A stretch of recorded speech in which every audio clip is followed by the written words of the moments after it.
Yeah, it's going to be real test for West Ham. I think the fact that they're only going to have a few days rest, Manchester United obviously in the Champions League will have a little bit more rest, but they'll be disappointed with their result, obviously, against Young Boys, letting that 1-0 lead slip, and the way that they lost that game. I thought there was a lot of mistakes, both on the pitch and in the technical area.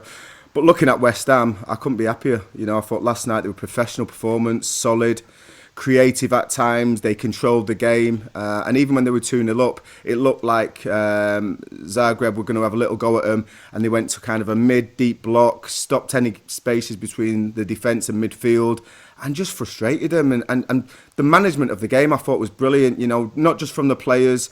I think Lanzini was very fortunate not to get sent off. He'd already been yellow carded when he put in a stupid challenge. Didn't get there. I thought he was lucky not to get sent off in the second yellow card.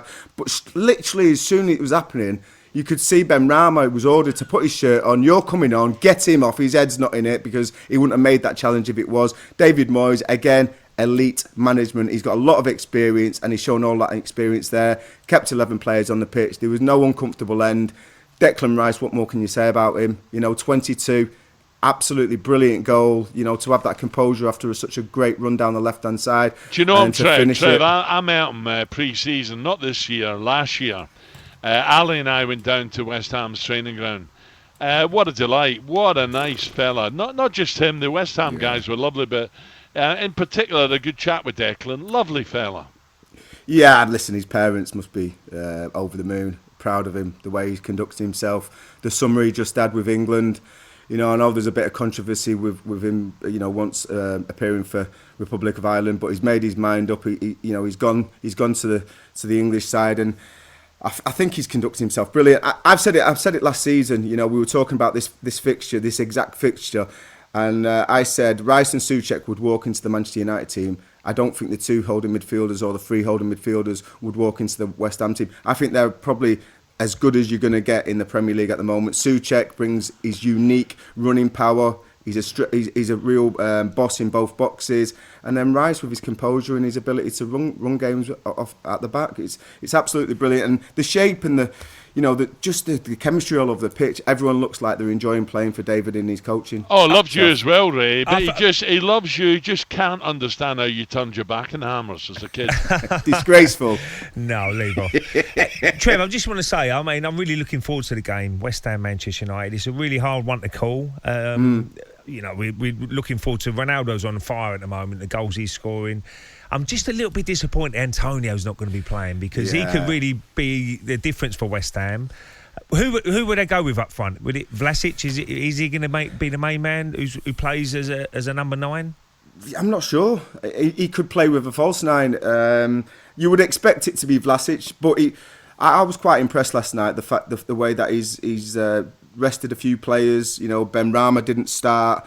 Bowen didn't start on the right. Obviously, Vlasic came in. Zuma came in. There was a few Fredericks on the right. There was a few changes in there, resting players, which for me says, one, he's comfortable with his squad and the players that are coming in to do a job over in Zagreb, but also that he's got even if it was just half an eye on the Sunday game at the London Stadium against Manchester United. They want to put in a good performance. I think obviously Antonio, brilliant. Fox in the box, really alert, and great finish for his goal, which settled the players.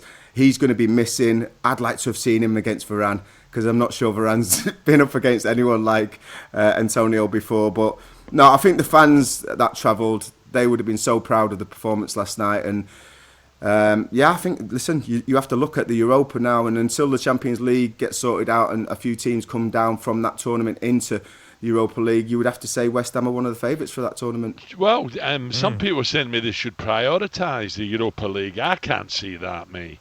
It'd be great if they could get to a final, semi-final, but at the same time, I think West Ham, the way they're going, get up that Premier League table. I think the Cup run as well, Al. I'm looking at the FA Cup or League Cup. I think they could really, they could do something this year. I think most people, I don't know about you, Trev, but I'm looking at the top 4 is the top 4, which and then you've got Everton, obviously, Spurs, West Ham, Leicester. You can throw in Aston Villa. Teams like that would be going for the 5th and 6th place. But I think a cup run, I look at Everton as well as another team who could have a good cup run, which would be great for the fans. Now, Ray, Everton done that last year, didn't they? Then fizzled out. Yeah, absolutely. And, I think the home home crowd is so big for Everton, Al. I mean, I looked at the game the other night, and I think when you go 1-0 down against Burnley, I think if there was no fans in that stadium, it might have been a bit more of a problem for Everton. They got the goal back very quickly, which was very important, but I think the crowd is so important. And if you saw the stats of Everton at home with no crowd, I think they only won 1 or 2 games. And when there's a crowd there, they won 14. So it's totally different. Burnley stats when they go in front is not great either.